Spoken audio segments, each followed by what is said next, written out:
Let's see if it fits. The moment of truth.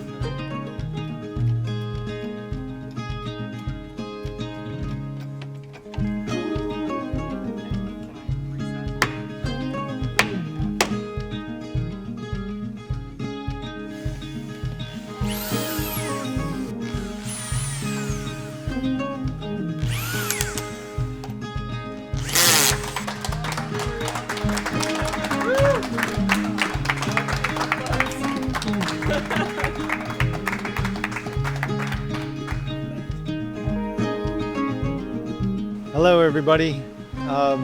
Here we are in the dry tent beside Winnie Estelle, and we just put the whiskey plank in.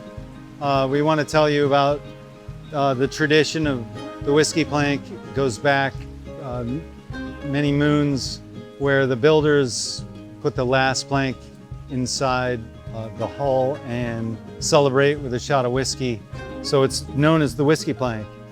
So looking back, you've seen us remove all of these bottom planks.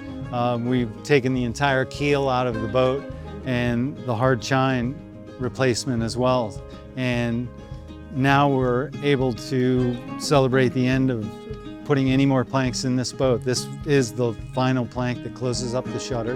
What I see here historically is a boat that was built in 1920, so it's 106 years old. In between that time and now, it was rebuilt in Belize. So, you know, the celebration is to all the builders and the people that came before us, as well as our crew that were able to finish this boat up and see it into the water this fall. Even though we have been caulking the boat in sections, we will continue to just finish this final section with cotton and oakum, painting the seams and putting some primer and paint on in preparation of launching the boat. So come on down and see us.